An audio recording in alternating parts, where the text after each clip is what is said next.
Jimmy, I suppose the first place to start with is the news last night that the league's continuing, and a real boost going into another weekend clash.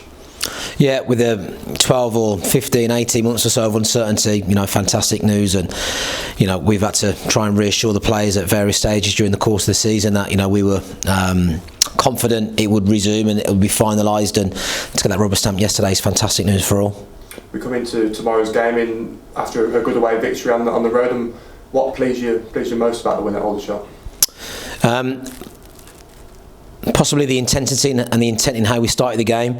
We're also, I understand how it can be perceived when you feel your performances are of good quality and you're not getting the results. So for all that work previously of the previous 4 to 5 games where we thought we'd performed particularly well, to get on the other side of that and for things to go our way and to be clinical and to score 3 goals away from home was fantastic. So a little bit of everything really, the intent, the intensity, mindset of the players, but also for our work to come to fruition and get a result and get 3 points. You've spoken about being ruthless in both boxes, and I guess Tuesday night showed that and deserved a clean sheet as well. It did do, yeah. I mean, listen, any game you play, the opposition are always going to have chances, and you're right, in an ideal set of circumstances, you restrict them as much as you possibly can. They had some chances, probably after our real opening 10, 12 minutes of dominance, and, they arguably may have had one of the better chances of the first half, and, apart from that, Ryan wasn't really called into too much action, and I thought we defended quite well. And obviously the nature of the goal we conceded, as we spoke about post game, was disappointing in terms of.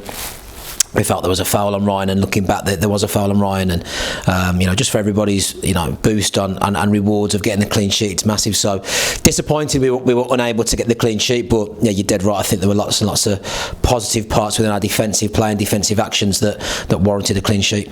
Okay, so now the aim is to go back to back, and given the nature of the league, it's difficult, but one that you've got to take the challenge head on.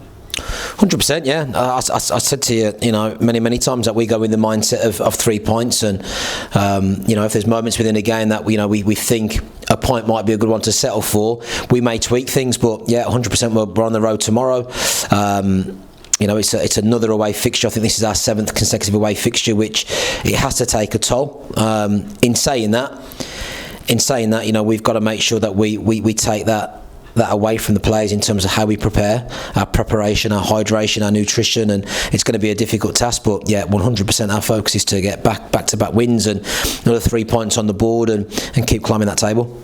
Do you approach away games differently this season given no spectators, or is it still the mentality that I guess you're on the road and picking up points here and there? It's not as if you're the home side and looking to go from the outset. Yeah, I've got to be honest with you, and I'll sound like a broken record on this statement that I honestly don't think there's been anything to differ anybody's home form and away form and dictated to by shapes. I think a lot of teams have changed shapes on performances. So had indifferent performances and try and tweak something and try and change something, and sometimes they get the just reward, sometimes they don't. But in terms of how teams have set up at home and away from home, on my observations, there's been no differences. So so we don't approach the game any differently. Obviously there's lots and lots of things and advantages that are taken away and stripped away in terms of the fans. And having fans behind you and full momentum, that hasn't played a part. We've had one game in front of fans this season, and that was away at Sutton. Other than that, I don't think there's been any advantage to gain.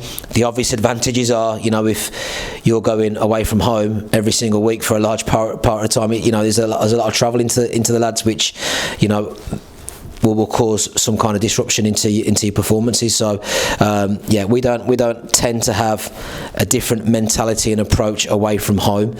Our approach would change on what our eyes see in terms of our match preparation, in how teams set up and how teams play. That's when we'll make our adjustments. But in terms of away form and our home form, in terms of performance, in terms of style, in terms of identity and tactics, I haven't seen any difference this year.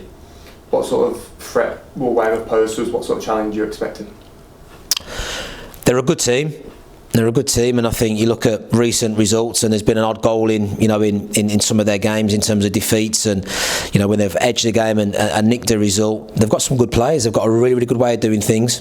They've got a fantastic playing surface by all accounts. By where you look at, it's obviously been very, very difficult this season with the duration, the time the season started in terms of pitch preparation. Teams were unsure whether they could, repair their pitches and prepare their pitches as they normally would, and I think a lot of pitches up and down the country took a bit of a battering, and I've seen some recent footage of teams this season where their pitches look in dire straits. To be fair, you can see that there's very, very little grass coverage, and they've been vertidrained, etc. Their pitch on a video looks very, very, very good, so that tells me, looking at the surface that they've prepared and they've got to play on, they're a team that want to play a certain brand of football and play a certain way, and as I said, they've got some very, very good individuals.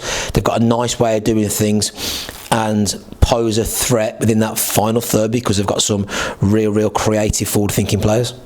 Just finally, we know Jamie Ward went off early in the first half, and just an update on his fitness, and I guess the rest of the lads that haven't quite made it back yet. Yeah, well, Jamie might need a little time out of it for the nature of the injury that he picked up on Tuesday evening. Other than that, is a little bit of management with one or two individuals, as you'd expect, with high volume of games, and especially with the amount of players that we have, what we would still class as that recovery phase of returning to play. Just manage them a little bit indifferent, but really only the one that Jamie picked up, and Callum Howe, who every single time we speak he gets a week closer, so we're hoping that Callum will be back right in around the frame within three to 4 weeks. So the likes of James Ball, Jamie Osborne and Cameron Archer, is he still at Villa? Or yeah, so Cameron's training fully at Villa now, so it's just jumping through some hoops and ticking off their protocol before he comes back. Cameron Archer will be back in this building on Monday morning. James Ball will part train today. And Jamie is that one that's one that needs managing and checking on a day-to-day basis. So currently Jamie's away from the grass, and he's doing a lot of work and a lot of strengthening work within the gym. As I said, that's kind of a day-to-day, week by week assessment on where Jamie's at.